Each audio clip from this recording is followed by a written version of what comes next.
All right, y'all. Well, my son is playing piano in the background, and I'm going to finish up uh, the Q&A that I began earlier today on New Year's Day. That is today, January 1st, 2026. So, the question we left off with, the last question, the first question that we did not get to, what led you to Catholicism? All right. This is a story I think I've talked about before, uh, but I've always been, in my mind, I think I was always meant to be Catholic before I was born. Uh, that is to say, when my mother married my father, they married in a Catholic church. My father grew up nominally Catholic. Uh, he did some stuff around the church. He was an altar boy. I think that was to get out of a rather chaotic home situation more than anything. But he gleaned some things from the church, and he has still retains a Catholic identity, even though he's not a practicing Catholic. But back in the mid 60s, when my mother and my father married, my mother married my father in the church, and the deal was then, and the deal still is now, that if a Catholic marries a non-Catholic, and they marry in the Catholic Church, a Catholic priest presides over the marriage, then any son or daughter that they raise must be raised in the Catholic faith. So my parents agreed to that, but then after I was born a few years later.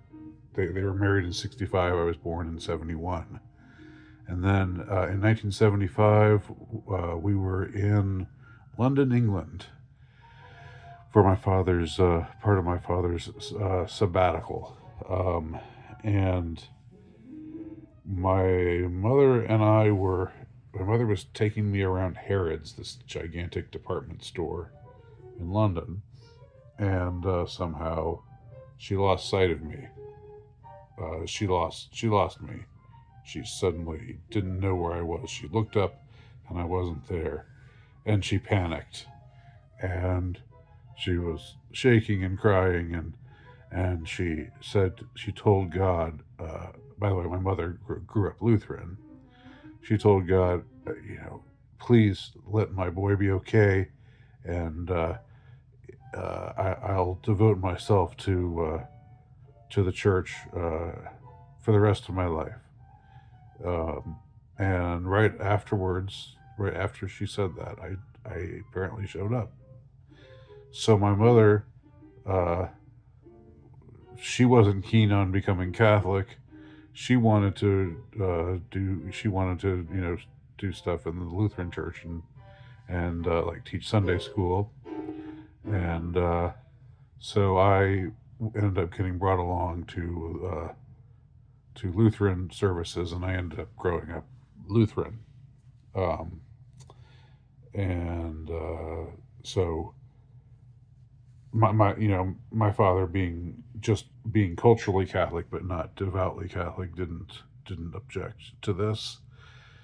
So, but the point is that I was from the start supposed to have been Catholic, and I think that for as long as I can remember, I've always sort of I've always been temperamentally Catholic. I've always been fascinated by the church from a young age.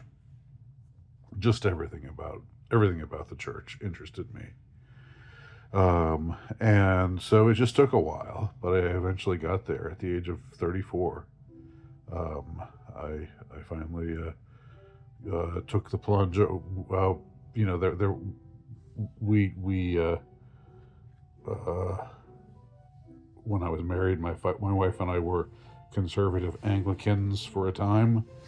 Um, and there's a body within the Anglican church called the Anglo-Catholic Church that is similar to to Catholicism and to Orthodoxy in that it emphasizes sacramental theology. It emphasizes the sacraments. It emphasizes the the Eucharist, and even though they don't call it Mass, it's basically the same thing as Mass. You know what they call Mass, what they in Catholicism, what they call Divine Liturgy in Eastern Orthodoxy. It's a similar. It's not the same. It's not identical, and I don't want to gloss over the differences between those two bodies, but it's similar thing, and that's always been more of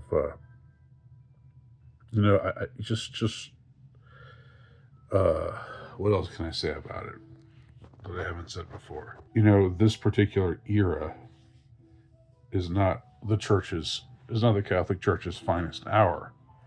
The church has waxed and waned through the centuries. It's struggled. There have been times where it's the aesthetics have been great, and and heresies are basically kept away, and right theology is properly taught in a lot of in most places, and then you have catastrophes like what happened after Vatican II, where but I don't know whether the council itself is to blame for what happened to Catholicism, or if it's just sort of a sign of the times. But I do think it makes sense that the devil would attack Catholicism, because it's the stronghold. It's the stronghold of the repository of the faith. That's not to say that other Christians don't have the faith, or that they're not that they're not properly Christian, or anything like that. I'm not polemical in that sense, but I do think I do believe in Catholicism. I'll just leave it at that. But I believe I was always meant to be Catholic, so that's for the reasons I've enumerated here. Justin Fisher also asks, will there ever be a reunion podcast episode of The Boiler Room with all the old panelists, like sitcoms used to have reunion made for TV movies? Boiler Room, gosh, it's funny to think about it in that way, because it was never really something. It wasn't, it was fine. Don't get me wrong, but it wasn't something I ever felt that like I was that much a part of. I joined every week, and I shared my input, and sometimes the discussions were interesting, but no, I don't see that happening. I don't. But I don't think I think you're just humorously asking me that. Okay. YouTube screen name asks, have you ever skateboarded? This is great. I like this question. This is a question I've never been asked before, and the answer is no. I've never skateboarded. If you knew me, you would know that I'm not terribly coordinated. I can walk. I can run. I can ride a bike. But skateboarding requires a certain coordination that I just never really had. Plus, I've never been a daredevil. Even as a little kid, I didn't like to go on roller coasters. I liked having adventures. I liked doing things that were fun and exciting, but I didn't like, just, I didn't like, when I was little, I didn't like horror movies. I didn't like slasher films. I don't have that kind of, didn't have that kind of personality. And now I like horror movies, but not for the same reason that teenagers like them when because I think for teenagers in the 1980s, going and seeing a Friday the 13th or uh, uh, Nightmare on Elm Street movie was sort of like riding on a roller coaster. It was like scary, and ooh, scary, and it's fun because it's scary. And I just never really understood the whole "it's fun because it's scary" uh, notion. And I love to watch the X Games. I mean, I don't watch it religiously, but when it's on, I think it's so cool. I think those big jumps that they do on skateboards or dirt bikes over the huge ramps. I think that's so cool. And like dirt bike races, where they all go like zoom, zoom, zoom uh, over the little, over the little jumps. I think that all on their own separate track. I think that's really cool. Uh, it's cool to watch, but I would never do it. Never want to actually do it myself. Now my son likes to skateboard, and he's pretty good at it. He's pretty good at it. But I'm not. I never had the inclination to do it. All right, Paul Wright, who always chimes in with 80s pop culture questions. He asks, "What's your all-time favorite opening movie sequence?" Mine is Indiana Jones and the Temple of Doom because it was exhilarating when he had to get the antidote to counteract the poison he ingested, and they began playing a rousing rendition of Anything Goes. Yes, you know what, Paul? I'd really I'm of the Indiana Jones trilogy. I really do think Temple of Doom is underrated. It kind of gets put down a lot, and it is pretty hokey. It does have some really silly, hokey, ridiculous moments. It also has some really like kind of over the top, uh, you know, gory or frightening moments as well. It really uh, it's the most cartoonish of the three Indiana Jones movies, and it's also the most extreme. There's a scene. It's the most lurid. There's a scene where a man reaches into another man's chest and pulls out his beating heart as part of this evil ritual. And it's also Temple of Doom is also interesting because by today's standards, it's very racist. It's a very politically incorrect Indiana Jones movie, whereas Raiders: The Lost Ark and Last Crusade, the bad guys are Nazis. I mean, of course, it's safe to have the Nazis be the bad guys. But Temple of Doom is the one movie without the Nazis, and the bad guys are, first of all, they're these Chinese gangsters who in the set piece that you mentioned, where I think it's in Shanghai, where he goes in and he obtains some jewel, and they ask him to drink this drink, and then he drinks it, and they have these two Chinese guys give each other these shifty Chinaman looks,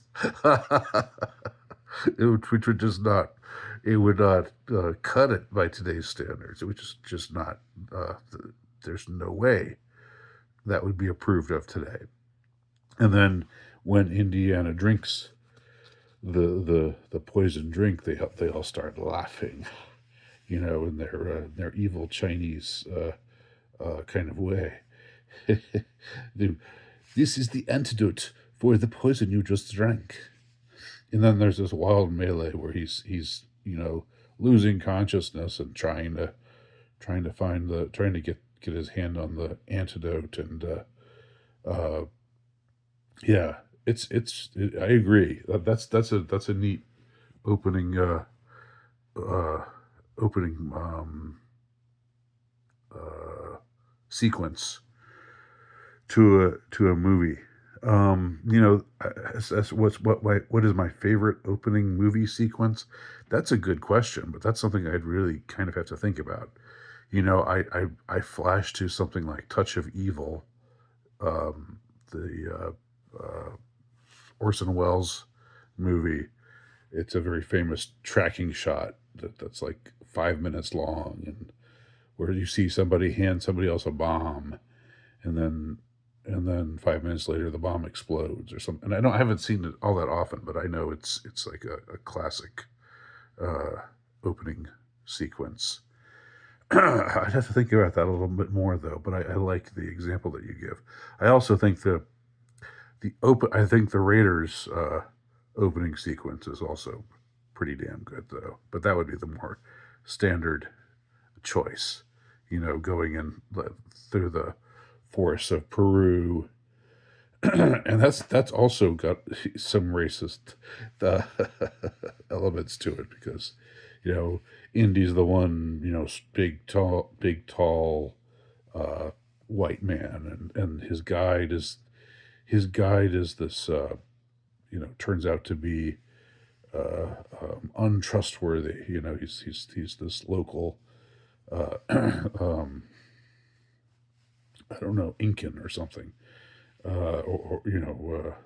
South American, swarthy looking fellow, and he almost leaves him behind. He says, "Throw me the idol, I threw the whip," and then he doesn't, and then he's about to leave. And then he just drops the whip and says, "Adieu, senor." But then he gets his because the booby trap comes and sticks him in the head. I don't know who in the hell is even paying attention to all of this crap. Sorry, everybody. Sorry I got off on that, but Paul, that's a good question. Old Mixon asks, "What was your political journey? Were you once a liberal, and how did you get to where you are now?" Um, yeah, um, I was. I was a liberal back in my teenage years and in my early college years, um, and I think it was political correctness. It was coming face to face with political correctness, which really didn't exist until right around 1990, where suddenly you're an evil, you know. You're an evil white man, and your perspective should just be, you should just step aside and uh, let the wonderful non-white native people you know have their say, and you should just shut up and not and your opinion doesn't mean anything because you're an evil white male. I mean, this is where that all started. It all started around the year 1990. 1991, summer of 91. I did this. I was 20 years old. I did this. I think I've talked about this too. I hate to be redundant with this stuff, but I did this uh, this thing over the summer where I visited an Indian reservation. It was part of some, it was supposed to be charitable. It was supposed to be going there to help out, and it ended up just being this kind of a mess. And I was just sort of stuck in this wilderness, um, and on this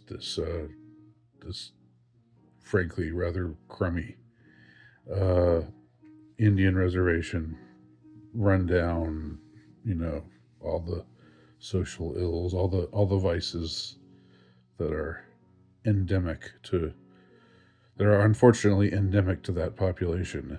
Um, you know, but it was all there for me to see, and coming back from that trip really kind of changed my mind about a lot of things, and I started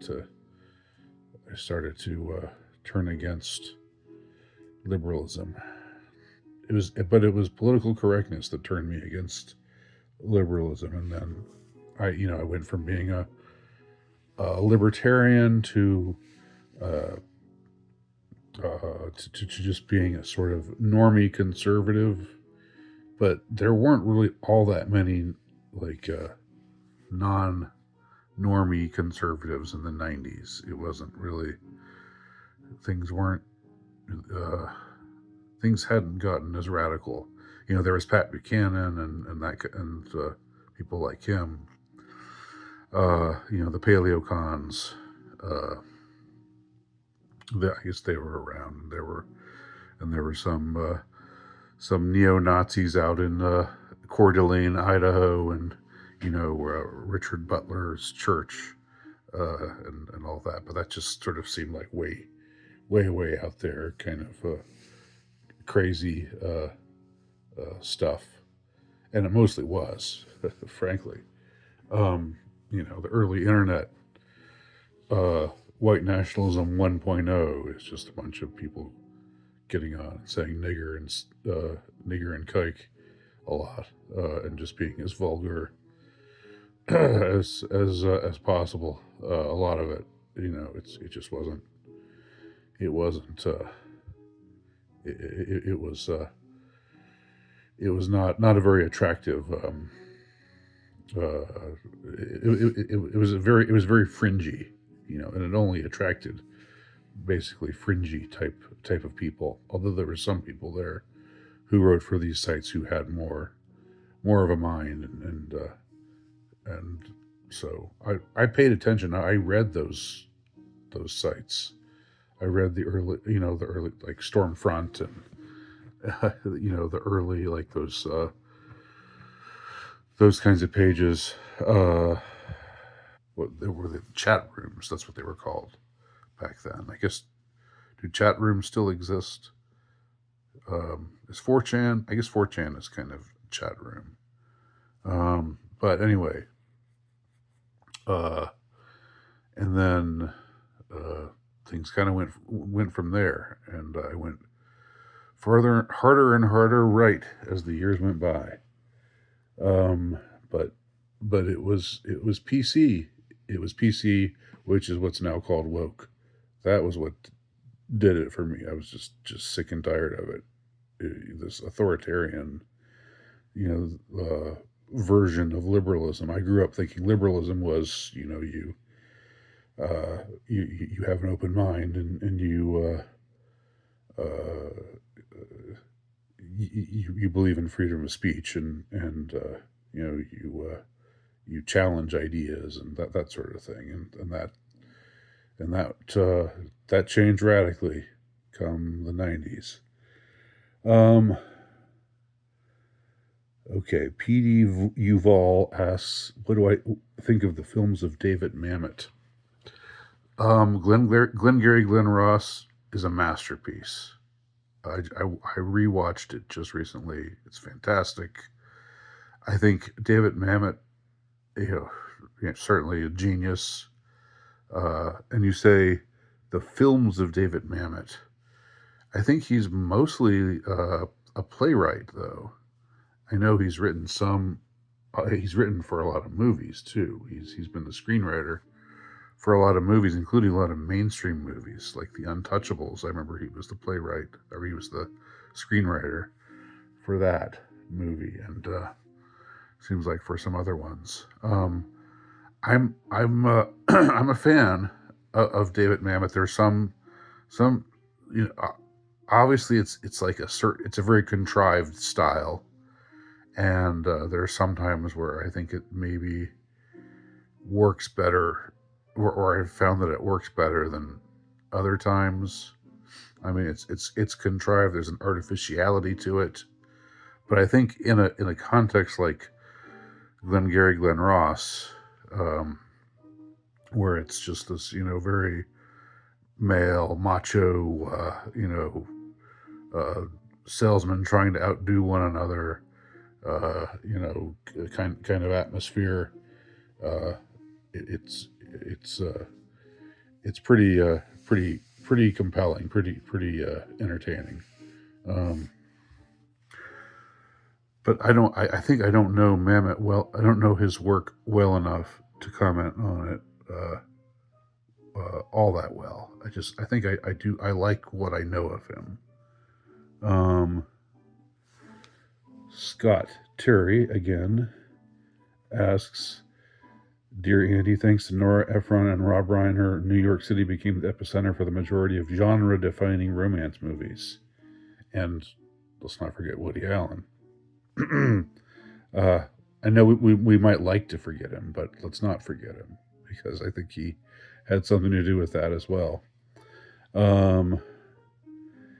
If I were going to write a Southern themed satire of the rom com genre, in what major Southern city would this action take place? Charleston, Atlanta, Birmingham, Richmond. So Scott, you want to write a satire of the rom? You don't just want to write a rom com set in the South? You want to write a satire of the rom com? This is kind of like, I don't know if you've read Walker Percy. This is what kind of makes me think of.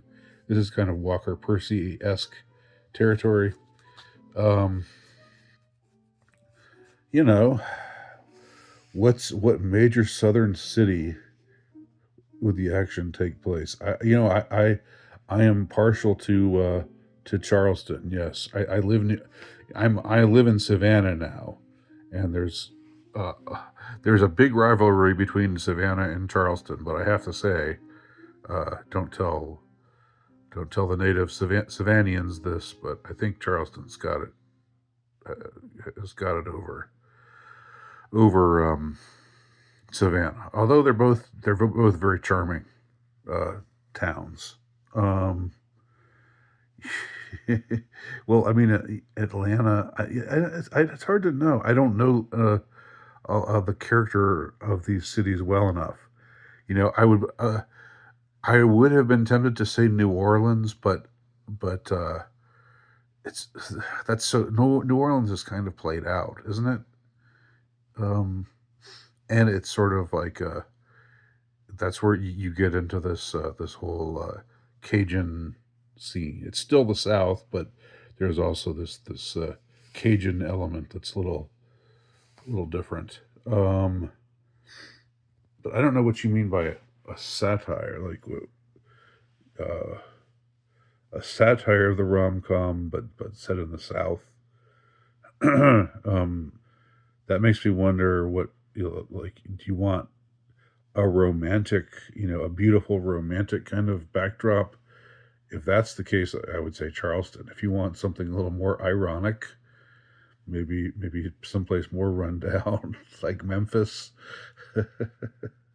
or or Jackson or Vicksburg, maybe. Uh, I don't know. Um, all right, Indie Phantom Sofa Cinema. Hi, Andy. Good to see you. What do you look forward to most in 2026 in any terms? Personally, technologically, politically, or pop culture wise? Oh God, I'm going into this new year. Just I don't know. I don't know if I'm in the best frame of mind right now. I'm not really excited about much. um, I'm not saying that's a good thing, but I'm kind of in a rut right now. So um, I'm not aware of what's going on pop culture wise. There will probably be some interesting movies coming out soon, but I will want to see. But Personally, I've got my writing. Um, that's what I'm devoting most of my time and effort towards right now. And I got some things cooking there. Uh, Technologically, I don't know. Politically, is there ever anything to look forward to politically? Isn't it all just shit? I don't know. Not to be negative. Okay. I'm sorry I couldn't answer your question any better, Indy. But thanks for the question. Finally, we end with Isle of Farron. Um, Isle of Farron, are you Irish? That sounds like a Irish sort of name somehow, or maybe Scottish. But he writes, if you could turn any one of your books into a film, which would it be? Who would you choose to direct the film? And if you could choose any director to direct the film, who would it be? Um, uh, you know, I think, uh, I'd go with the Columbine Pilgrim, but that would never get made. um, I would, uh, um, I think all of my fiction has a cinematic kind of feel to it. I think most of it really lends itself to cinema, to the cinematic form. So, um, but as far as my favorite one, which one would I choose? I don't. That would probably differ uh, week to week, month to month, year to year. Uh, right now I would say the Curtsy and the Kiss, my latest book. Just because it's different. It's different. At a time when I'm feeling, the most cynical that I've ever felt in ever about women, about relations between the sexes. It's a romance, and it's a alternate history romance. So it's got, you know, there'd be a lot of different settings, and I think it would be a very bracing. I think in the right hands, it would be a very bracing film to watch. As far as what director to get, oh gosh, I don't know. I don't know. I'd just as soon direct it myself. How about that? I'll be the director. What do you think about that? And on that note, we end the New Year's Q&A. Well, thanks everyone for tuning in. I hope this was uh, slightly